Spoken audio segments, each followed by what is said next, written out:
Other people talked about this,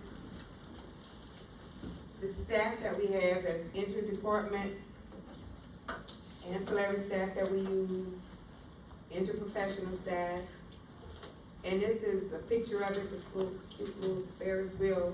You see the patient is at the center, and these are some of most of the areas that you'll be seeing. Of course, we have the nurse, the physician, advanced practice nurses, physician assistants, social workers, maybe physical therapists and occupational therapists. And yes, some patients use both, and a lot of people don't realize that there's a difference, why they need both. So physical therapy usually with the gross motor, occupational with the fine motor, and ADLs. So my patient that now has his both legs cut off needs both. Needs physical therapy for the gross motor, and then the occupational therapist is going to help him with transferring, because this is a different way he has to learn how to maneuver now with no legs. Then we have the speech language pathologist, and it sounds like they just help people with speech, but they do cognitive training and swallow evaluations. So we may have to get a referral for them. If your patient is swallowing, and every time they swallow, they a little subtle cough, your patient has neurological damage or maybe dementia. Something like that, subtle, as opposed to us, if we would have choked or something go down the wrong way, right? We cough violently, right? But it's more subtle in older people with dementia and people with neurological damage. So pay attention to that little every time they swallow. They may need a speech therapist or a swallow evaluation, because that sounds like they could be aspirated. So case management refers to a lot of these people.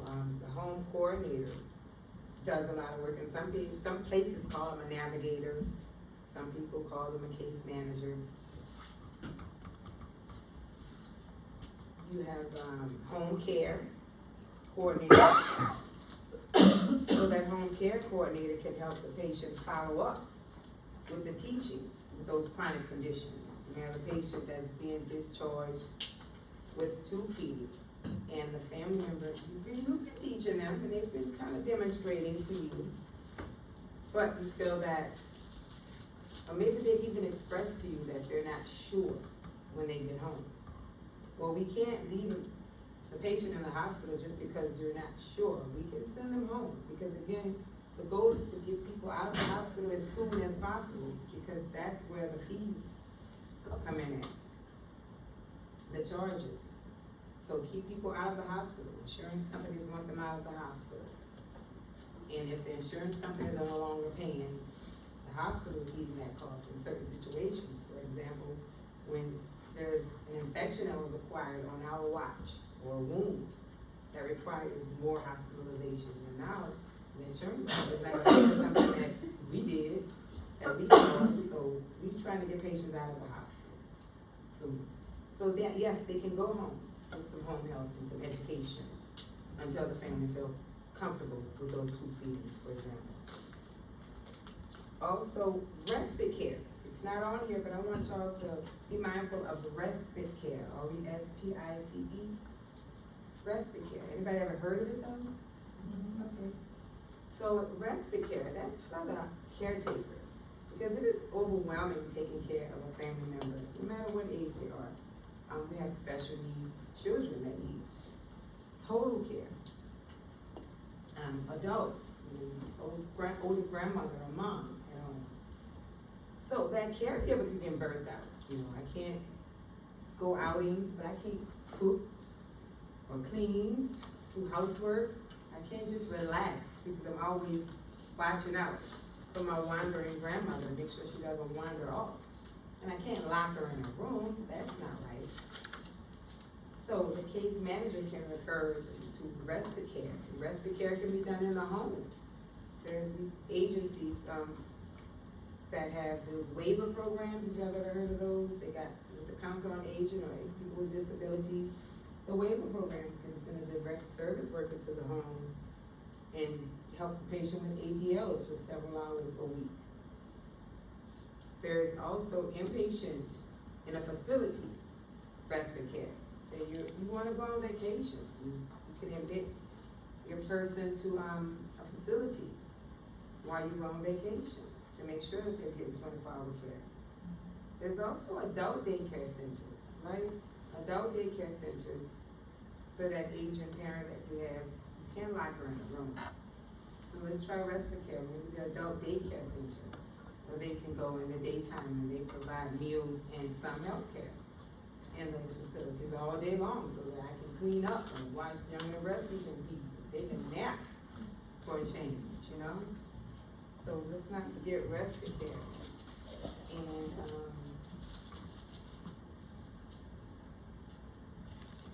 probably so. You heard me? Mm-hmm. Okay. Probably.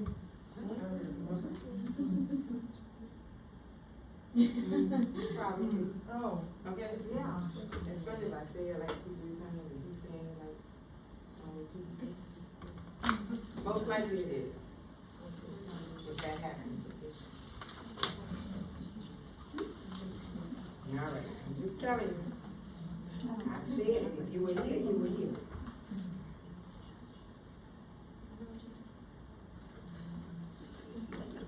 Y'all caught on by now, everybody? Pass it on for those that didn't.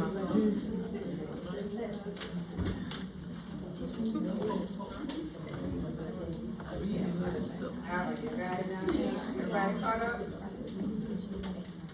So critical pathways, I mentioned it a little bit earlier.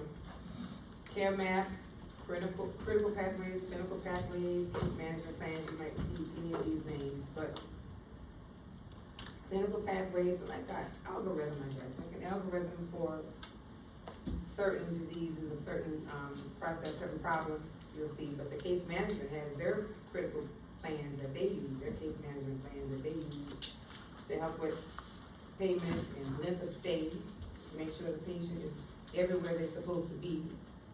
And it's all evidence-based for that disease process or for that condition that they're in here for. They make sure that everything is being done at a specific time. You may have seen them if you work in the ED, they got critical care maps for strokes. You know, patients have to be in the cath lab by a certain time after they've arrived. You'll see the stroke protocols, you'll see things like for asthma, especially for children. You might see that critical pathway, well, how did the child present? If they're breathing or having trouble breathing, yes, do this and do that. They need to be an x-ray by a certain time. And I know Ms. Garrison talks about going to the cath lab.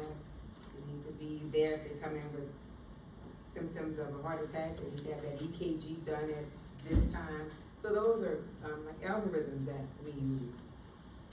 Case management has their own. They want to minimize variations when they do that.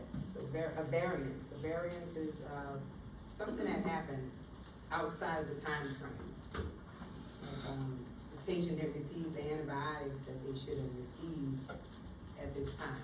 They didn't get x-ray on time. Those are variances. This patient is staying at the hospital longer than they should have. They should have been discharged. They were admitted under observation, 23-hour observation, so we need to either change the status or discharge them. Things like that. Case management is keeping on track of that because, again, case management helps with cost containment as well as providing quality care. So, deviations, the variances. We think of them as negative, but there are some positive variances. A positive variance, an example would be if a patient is discharged earlier than they should. The patient is doing very well, and they're being discharged sooner than expected. You know, they're being discharged sooner than expected. There's a positive variance.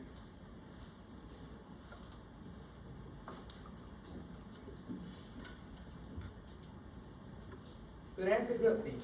Not always negative. A negative variance, why was the antibiotic given on time? And those care maps or care plans, they include their medical diagnosis, that expected length of stay for that diagnosis. Time frames, when intervention should be done, and patient outcomes.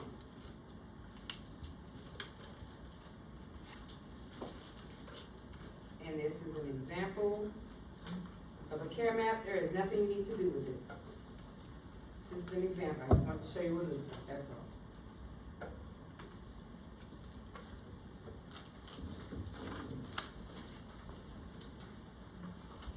So that case manager is coordinating care for this patient after the car crash. After 4 weeks in the hospital, they're helping to prepare for discharge to a rehab facility. What outcomes? And we got improved patient outcomes, decreased duplication of healthcare services, because we do have the electronic health records to help us with that. Plus, case management stays on top of what's done, what's being done. They also do like a utilization review to make sure we're not overusing or misusing or underusing resources.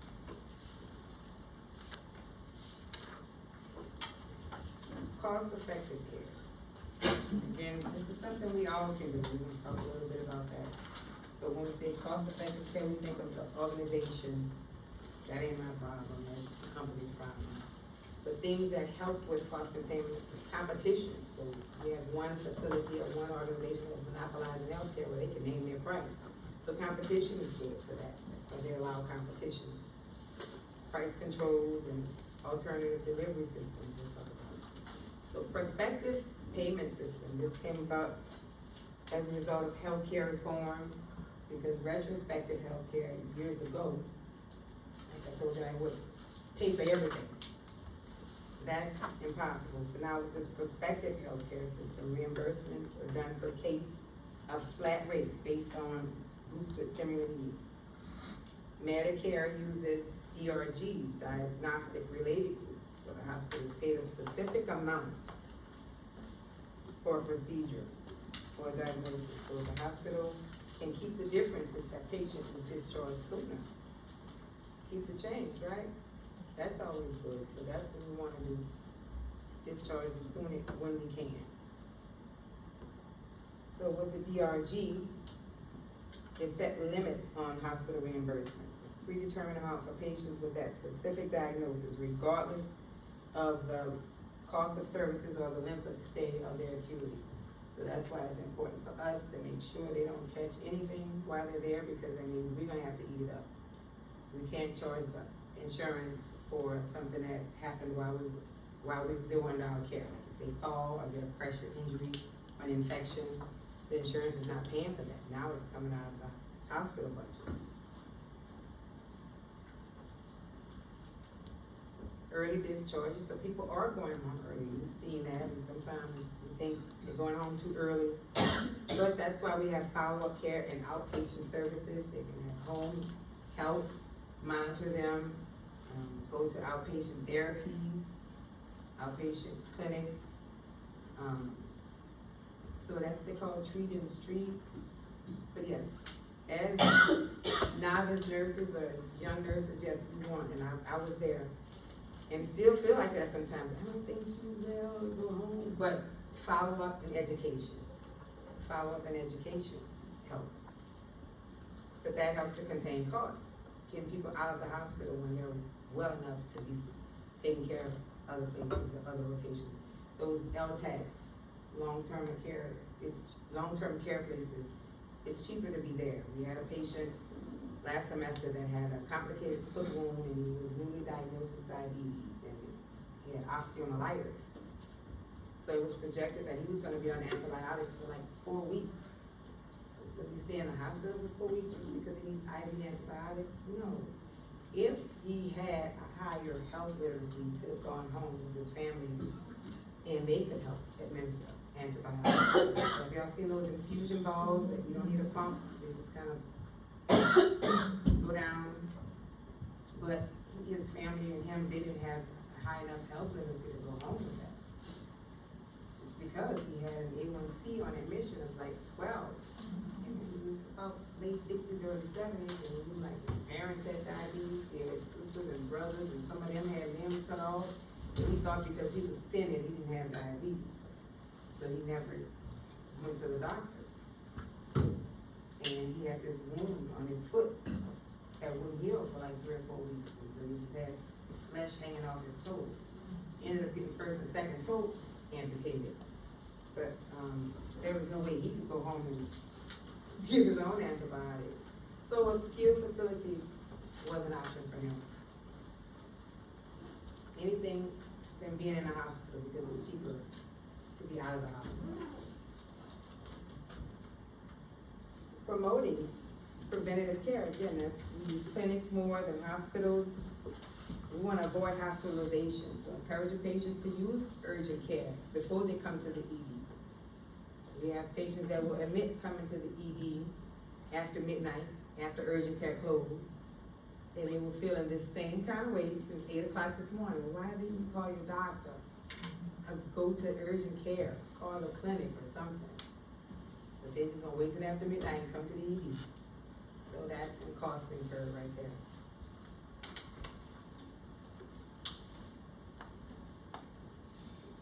We got telehealth. There's a patient that had a telehealth appointment, and during that appointment, he was having respiratory distress. They discovered that during the telehealth appointment and sent him to the hospital. But there's an increased use in outpatient services, so this vertically integrated healthcare system, that's a cost containing strategy. Rather than being in a hospital, we have one hospital system, like Option, of course, that owns a little bit of everything. They got outpatient ambulatory care centers for surgery centers, same-day surgery centers that are standing alone outside of a hospital setting. Of course, urgent care, home health. So it's like a seamless system where everything can be done, but you don't have to be in the hospital to do it. And the Affordable Care Act has incentives, again, to shorten hospital stays and reduce admissions. So people admitted to the hospital with diagnosis, I told you about the joint and hip surgeries, the knee and hips, but COPD, CHF, after an MI, but if they return to the hospital within 30 days, there's gonna be a penalty on that reimbursement from Medicaid, Medicare. So we're encouraging everybody to educate, keep the patients out of the hospital. Before you come in, make a phone call. We know a lot of doctors' offices are using that too. Let's call and do a triage. Call the office first before you go to the hospital. Maybe we can tell you what to do. Maybe we can order you some antibiotics and come to the doctor's office before you go to that hospital.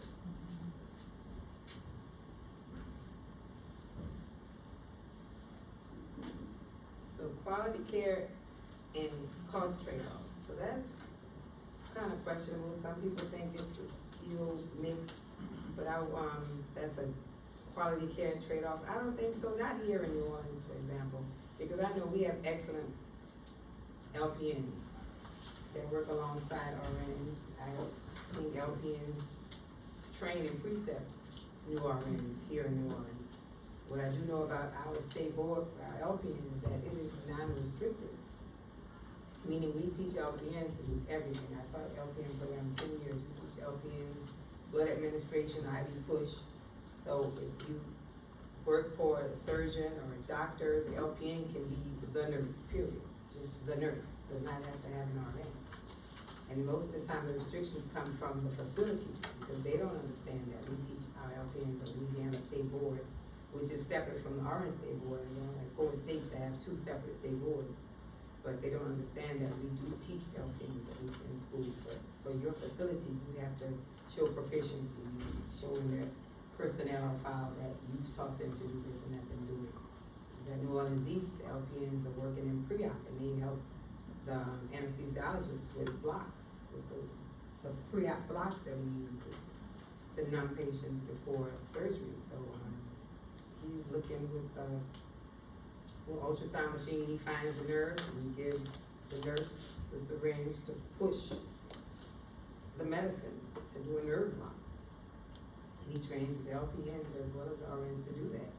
So the skill mix, now you're seeing people on the floor. You got 1 RN and maybe 2 or 3 LPNs and then unlicensed personnel.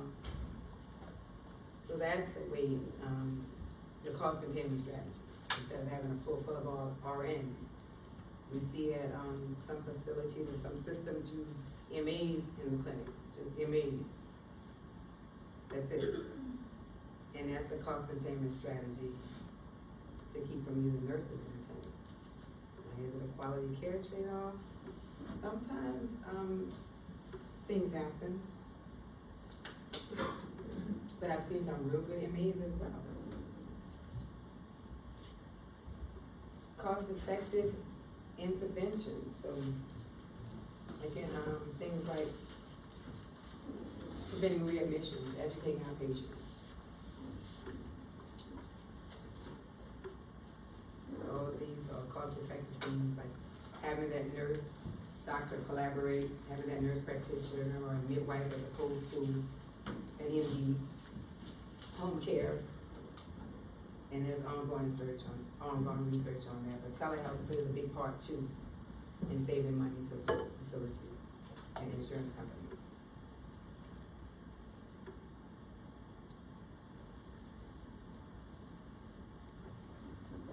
So at your workplace, have you noticed any practices that increase costs? What can nurses do to reduce costs? So we have to be cost conscious in our practice. But containing costs does not negate our essential role. We are advocates for that patient, period. So if you see something, say something to your case manager, to your physician directly, your healthcare provider directly, say something. So think of ways that you can be, cost effective in your workplace. What should you do, what should change? So I will tell you a few things that I see as nurses that we do. So for example, the biohazard containers, the biohazard, the red trash can, if it's not in a place where it should be, people are just gonna throw trash in it, regular trash. So keep those in the places where they should be. Because the facility does have to pay, like per pound or per container, to have those things discarded. You don't just throw them in the regular trash. They have to be discarded. Somebody has to come out and get out red bags and red cans. Supplies. This patient is getting a dressing change twice a day, and they've been here for quite a few days.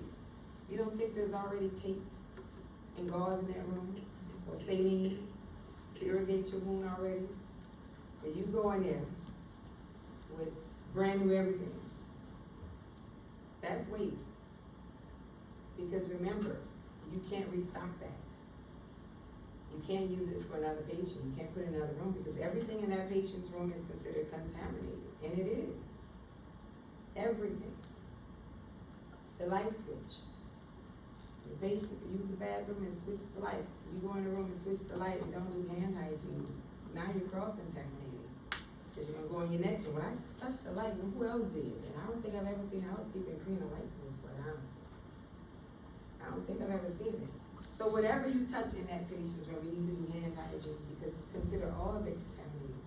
We've got patients, they put their urinals on their bedside table and stuff, right? And you put all your supplies and your personal little clipboard on the bedside table. You know, we got nurses that have nasty practices as well. They may put a bedpan on the bedside table, just sit in here for a second and you put your book there and touch it. And now you spread everything to everywhere else. So we need to stop cross-contaminating. Hand washing, hand hygiene. Remember and consider that everything is contaminated. Hand washing, even our light switch, something as simple as that, is contaminated. The call lights, everything. We can contain costs because remember that patient gets an infection while they're on our watch. Then we have to eat that cost. The facility does. So that's the way that a cost is incurred. Something we can prevent as nurses. Linen.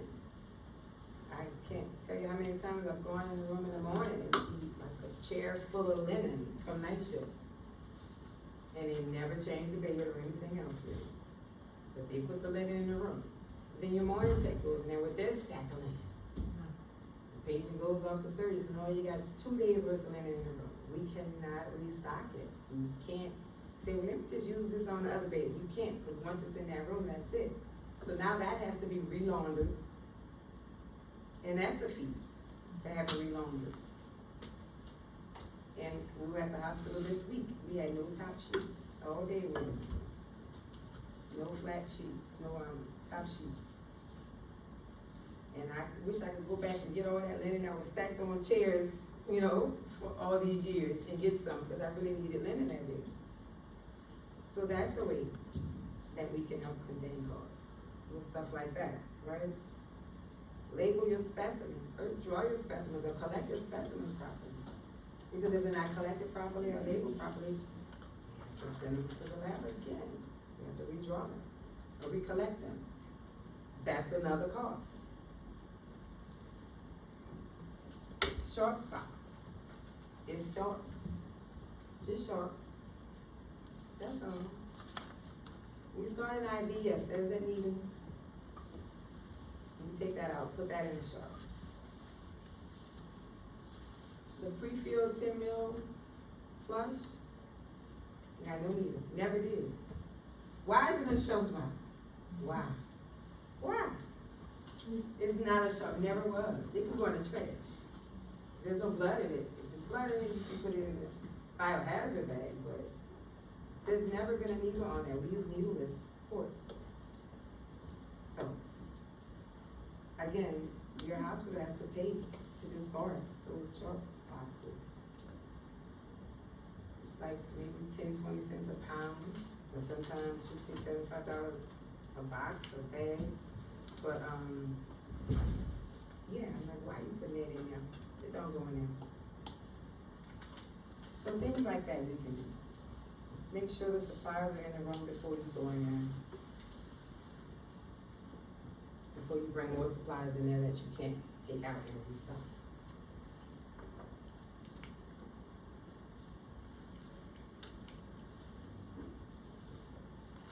Leadership.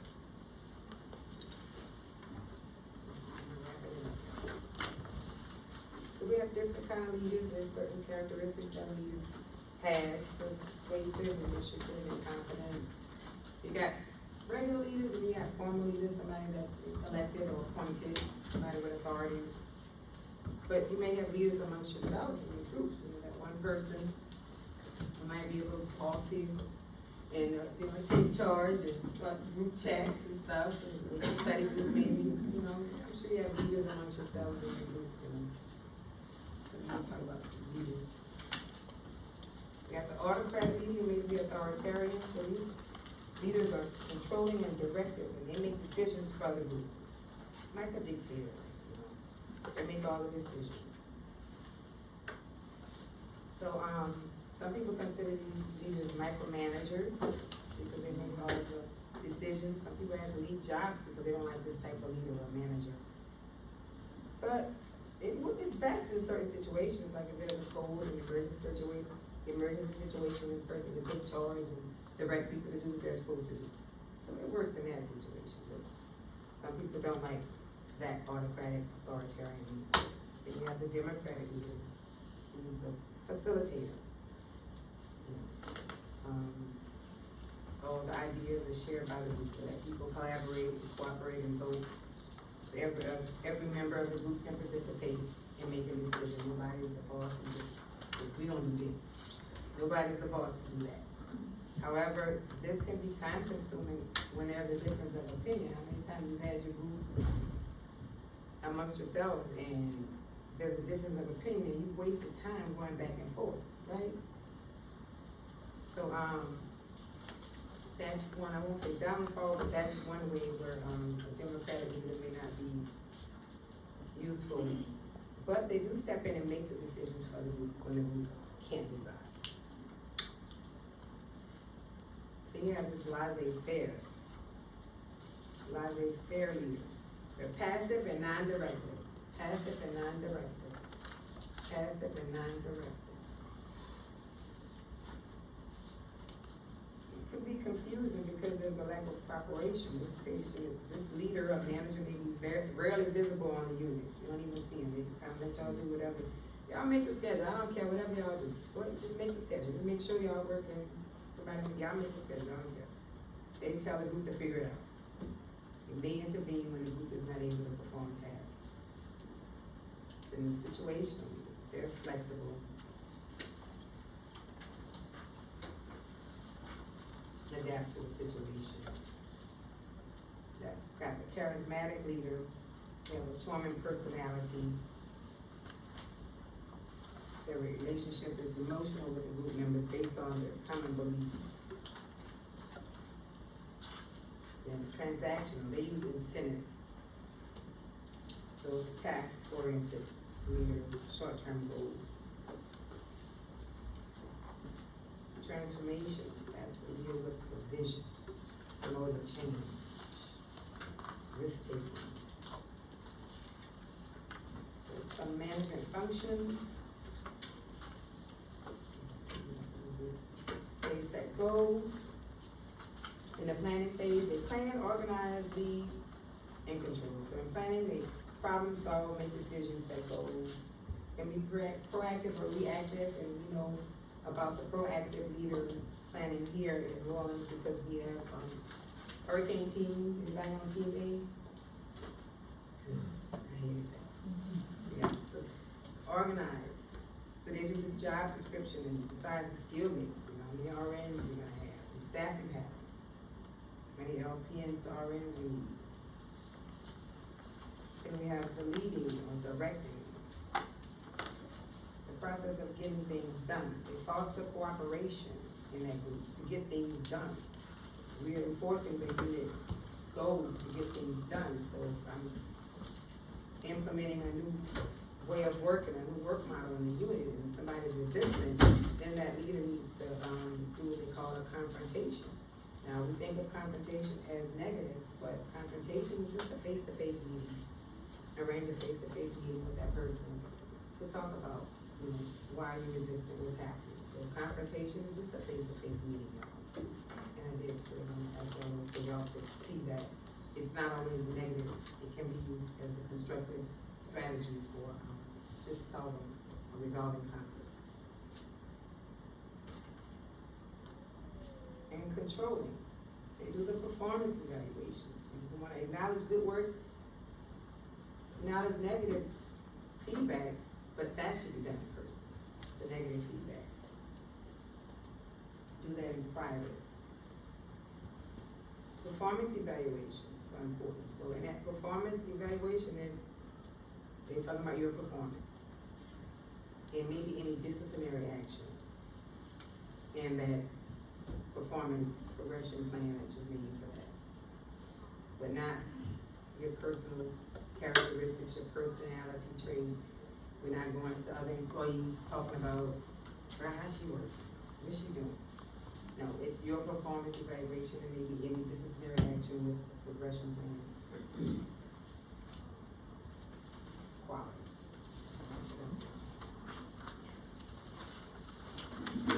Quality improvement. It's process, not people. It's system, process, structure, outcomes. That's what quality improvement is. It helps to optimize, test, develop, and streamline processes. Quality improvement is data driven. So data is collected by statistics, surveys. It's data driven. We want to standardize processes and structures to reduce those variations that we spoke about earlier. So that's why we have things like that. Skill assessment when you document. The fall assessment. Everybody should be doing the same thing, right? Every patient that can ambulate should have the skid-proof socks on. It's a system thing. We want to decrease risks, try to eliminate losses and risks to the company. So quality, when we think of quality, we think of excellence. We want to be excellent. If we're already excellent, we want to stay there. If there's something we can do to be more excellent, we do that. But it's a continuous, systematic approach with measurable improvements. If there's a drift observed in our established standard of practice, we can address it with a quality improvement project. Like, again, I'm seeing more IV site infections on the group now than I've seen before. Let's address that.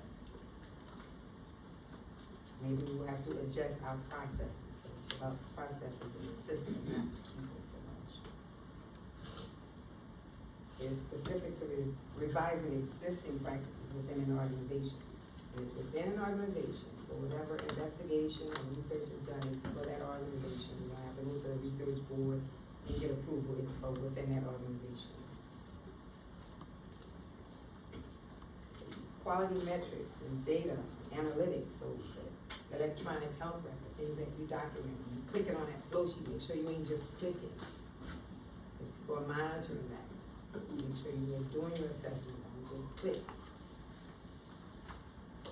Make sure you're doing your assessment, you're reassessing your patients, those false scales. When you put your IVs in, make sure that you're answering all those questions about, did you do your hand hygiene, catheter size, type of catheter, the type of antimicrobial that you use.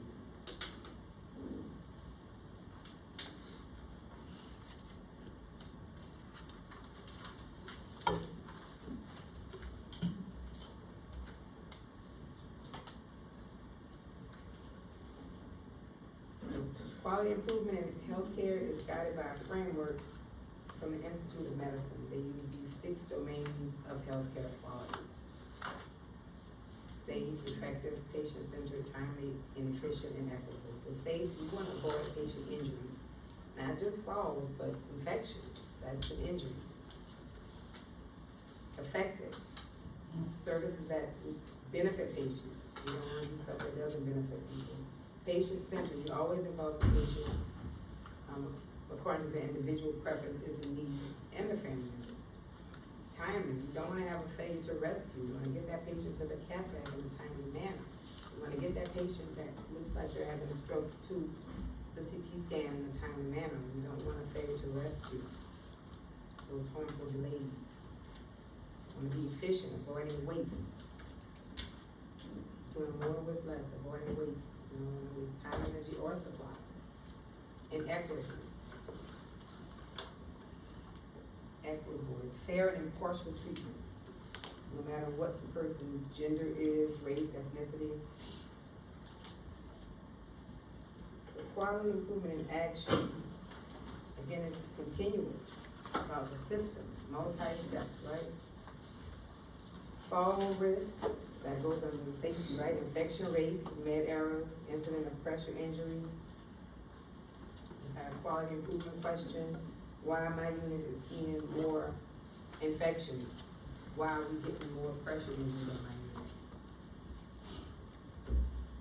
So one good quality improvement project that I've noticed lately is that the pharmacy is leading the vancomycin protocols, certain medication protocols. And that has proven to cost less money for the hospital. They're not ordering medication as much because the pharmacy is managing it. Pharmacy is ordering when the peak and trough should be done. They're monitoring the patient's kidney functions to make sure that they adjust those doses. So there are better outcomes, and the pharmacy is leading this because the doctors, it was kind of just standard. You order peak and trough after every Thursday. So maybe that's not necessary. Maybe that's not necessary. So pharmacy is monitoring the doses based on the patient's peak and trough, and they can adjust the times that it should be given. Okay, we're going to spread it out. Our levels are high. We're going to lessen the dose and maybe give it every 18 hours instead of every 12 hours. That has proven to be a good quality improvement initiative that some facilities, like New Orleans does do that. The pharmacy controls the vancomycin. They order the labs and all that. And it's consistent that way. And it's better, there's no deviations, because you have other doctors coming in ordering other stuff, so there's no deviations, it's a consistent plan. And I told you about how the electronic health record helps. It tracks those core measures when we're documenting. You see our core measures, if you document somebody's temperature is elevated, when they have elevated WBCs, it might pop up sepsis protocol. You haven't seen that yet? So it goes by what you've documented, what you've entered into the computer, and you're reading that. So that those metrics are in the electronic system. It's easy to find those things that we need to improve upon.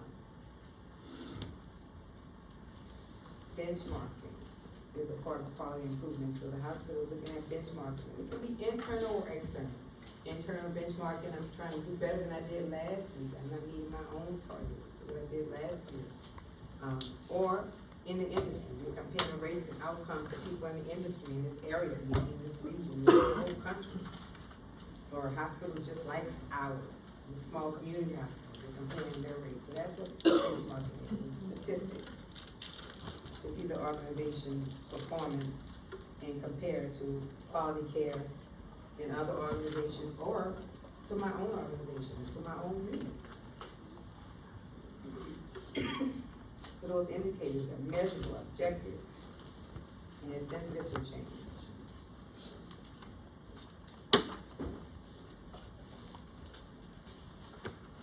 Interprofessionally, quality improvement measures, we can analyze protocols and outcomes. Peer-to-peer review, so nurse to nurse, so there, some places used to do that, a place I worked years ago did that. It was a predetermined critique of nurses, to other nurses. It's predetermined, not just going around saying what you think about somebody. It is structured and predetermined when it's done. It's professionally critique of nurses. And then their chart audits, be retrospective or concurrent. Retrospective, they can go look at some past charts that you've taken care of, or concurrent with patients that you're taking care of now. Interprofessional, we can do like peer reviews on from other departments, between departments. Utilization reviews, that can be done by a case manager. Insurance companies have utilization reviews on patients. They send a case manager into the hospital to check the charts of their patients to see if we're overusing or underusing or misusing resources. The hospital can do their own utilization review to make sure that we're using all the resources. A utilization review question for the facility to be, are we using too many urinary catheters? Like, why are we catheterizing every patient that's incontinent? That's not necessary. That's an overuse. And it's a risk, right? Because it could be a loss to the facility, because we know that urinary catheters put patients at risk for infection. So that would be a loss if we have to pay for an infection that we caused, or that we were responsible for. So we want to promote better outcomes. This root cause analysis. So this is done after every Sentinel event. It is mandated after every Sentinel event. The Sentinel event, and I've heard of that before, when there's an accident, something that happens that causes death, or severely maims a patient, loss of a limb, seriously injures a patient, physically or psychologically. That's something that could have been avoided. So we do a root cause analysis so we can prevent recurrence of those activities. The facility does that. Reducing medical errors. That's why we have the electronic health record, don't override. Scan your patient, scan the medication, don't override. We want to have a blame-free environment, so we have moved from trying to find a person to blame to just trying to see what system process we can change. So that's quality improvement, changing the system process. Your incident reports, they go to the risk management department. Risk management wants to see what can we do to reduce this from happening again, keep this from happening again. That's what your incident reports are for, not to punish you, not to blame you, not to call the state board, but to see what have we done, why this is happening, let's reduce this. So incident reports review quality and safety risks. Incident reports review quality and safety risks.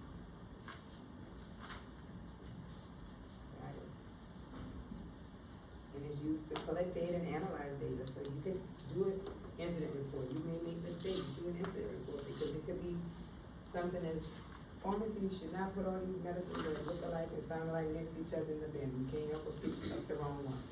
But if you use the EHR to scan it, it'll tell you got the wrong one. But we've had incidents where pharmacy puts the wrong dose. The computer says this is 25 milligrams and there's a 50 milligram pill in this bin. So they enter it into the computer room when we scan it. All that's an incident report. Put that in the computer, into the system. LCMC uses Be Safe, because again, they want to prevent that from happening again. Those near misses, when you catch something, put that, make an incident report. Well, I caught this wrong medicine right here. That's an incident report. We want to keep that from happening again. Incident report is an internal record, make sure you never document that an incident report was done. That's an internal record. Lawyers don't need to see that when they read those notes, that you did an incident report, but now you admit we did something wrong. That's internal, does not go on the chart, ever.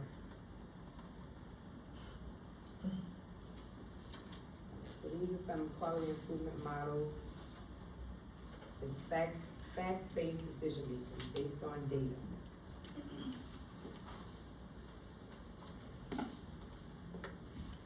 The components of quality management programs. So you're doing a quality management program on someone's unit that has an increase in IV infections at the site.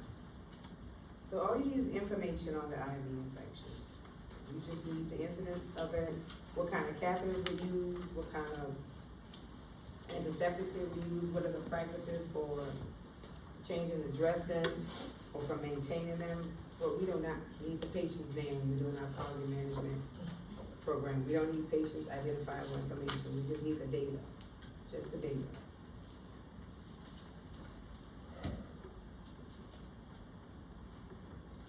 This is a model that they use for quality improvement, quality management. Plan, do, check, or study and act. Identify an opportunity or plan for change. What's the goal? We wanna address infection rates, so we get the data, assemble the team and stuff. And then we implement it on a small scale. So on med-surg, we're gonna start using chlorhexidine. And this was a thing years ago, using chlorhexidine to prep IV sites instead of alcohol, because we used alcohol years ago. And it worked, cut down on infection. We did the study. So now the acting, we can implement it on a larger scale. So now the whole hospital's gonna do this. Quality improvement, remember customer satisfaction is the end goal, and as the internal customer, nurses, do those employee surveys. The external customers are the patients and family employees, but do those employee engagement surveys. We need to hear from you, they wanna hear from you because you are the customer. But it focuses on making processes better, not singling out people. We wanna reduce expenses and losses to the facility. Alright, we're looking for system errors rather than human errors.